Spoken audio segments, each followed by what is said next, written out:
Good evening, and welcome to tonight's sleep story, Ganesha.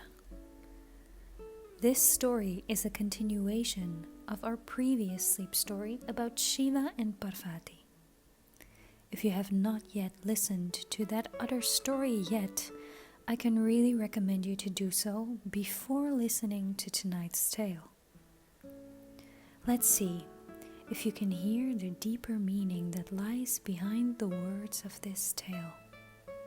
But before we do, let's do a short relaxation practice together. Now, cozy up under your covers, and please close your eyes.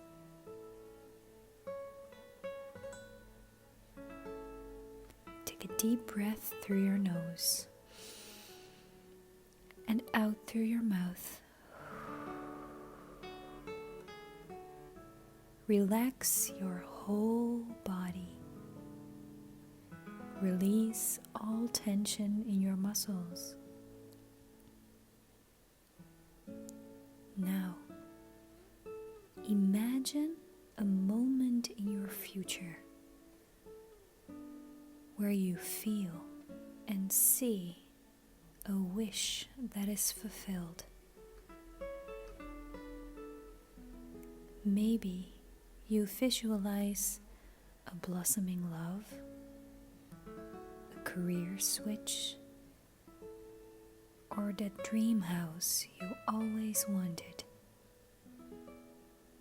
Picture it. Really get into that feeling.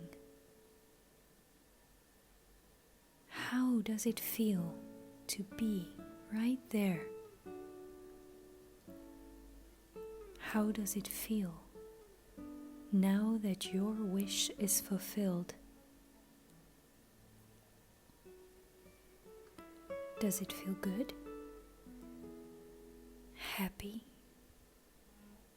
Or joyous to picture it?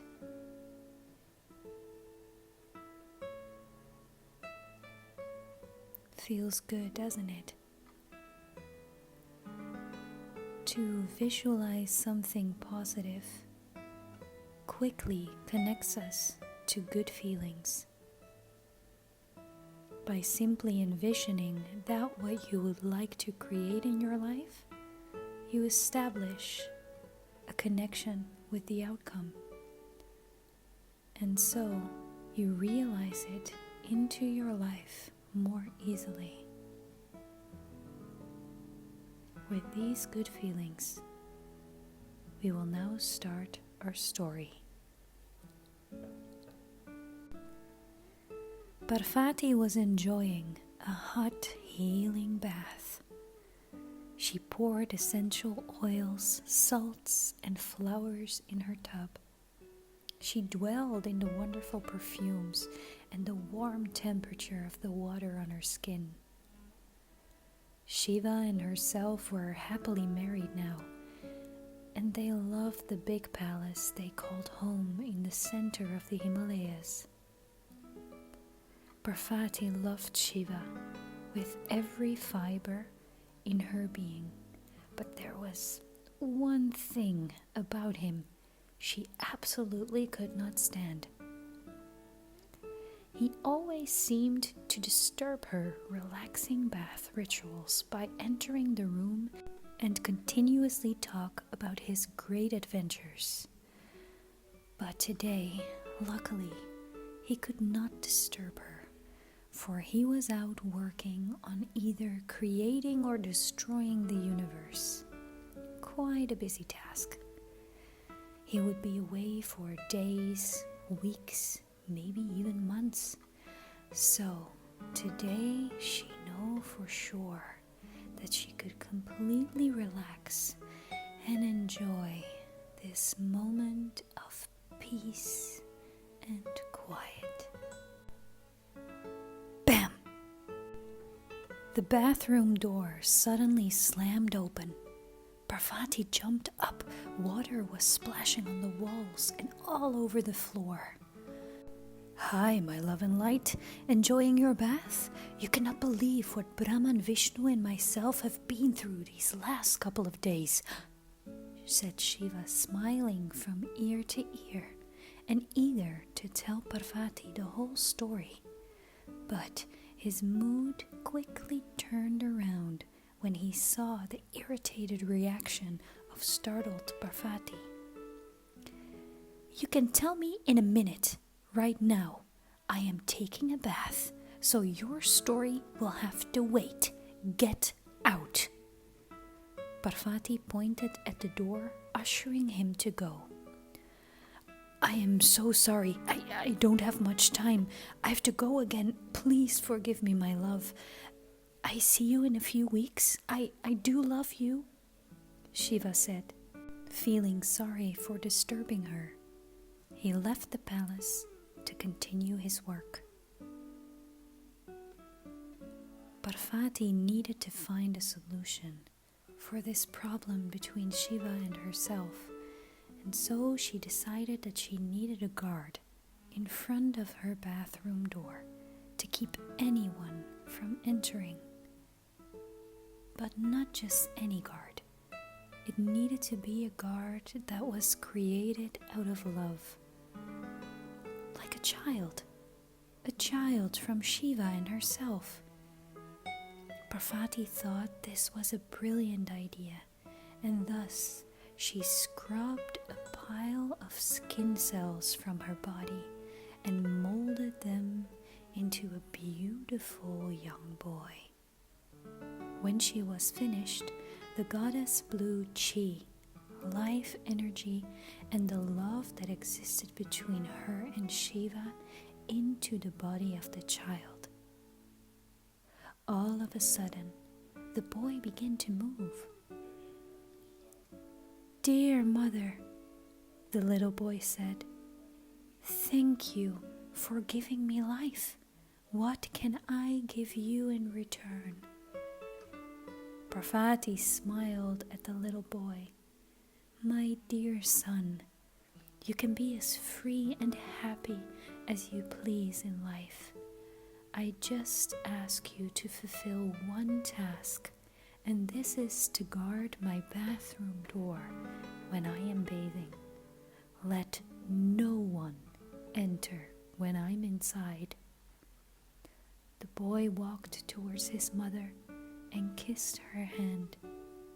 I will guard this door with my life, he answered. Weeks had passed, and Shiva was back from his journey in the universe.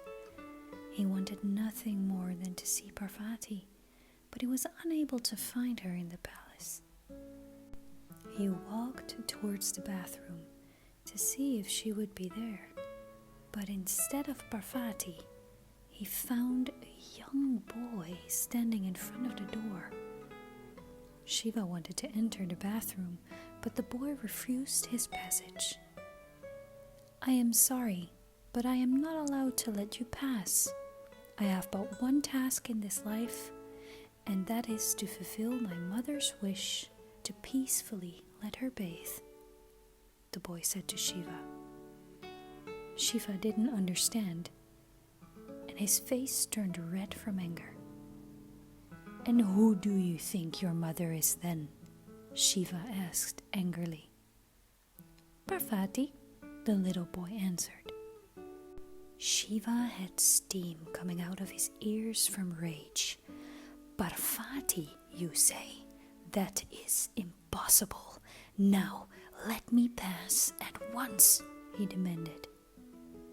No, sir, I cannot, the boy said calmly.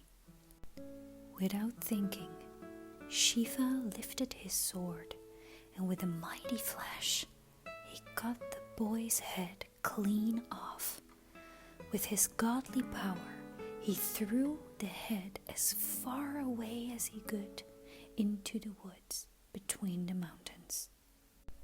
But when he turned around, he saw Parvati crying over the lifeless body on the floor.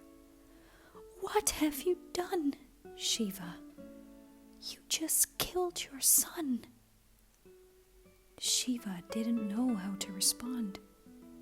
Straight away, he felt an enormous amount of guilt for his action.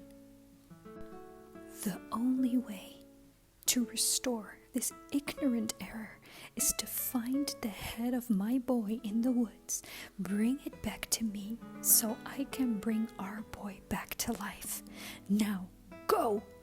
Parvati said to Shiva, trembling from anger and grief. Shiva did not know what to say and obeyed Parvati's demand immediately. How could he be so stupid, so angry? He felt incredibly sorry for his action. So, for days and days, everyone in the valley searched for the head of the boy, but with no success. Shiva was unable to return without a head, so he sat down after days of searching on a giant rock in the woods. He was in deep despair when suddenly he heard a voice. Great and powerful Shiva. Shiva looked up and he saw it was the voice of an old elephant. Dear Lord, I have heard the people talking about your great problem. Please, take my head. I will offer it to you, for I am old and probably will die soon. I have no use for it much longer, though it is a very useful head. It has seen many years and learned many lessons. I was a wise elephant, and therefore your son will be given all my wisdom. Shiva broke down and started to cry, for this gesture was so filled with love. He walked towards the elephant and put his head against the elephant's head. With both their eyes closed, he blessed the elephant with a mantra, while tears were rolling from both their cheeks. Shiva thanked the elephant and took his head, and as soon as the elephant died, his soul reached enlightenment because of his beautiful deed and Shiva's blessing. And so, Shiva returned to the palace with the head and his heart filled with love. Together with Parvati, they blew their love and chi into the lifeless body with the elephant's head. When the boy opened his eyes, he jumped into the arms of his parents. The three of them smiled and cried from happiness. Finally, they had a son, and his name was Ganesha. Sleep well. Namaste.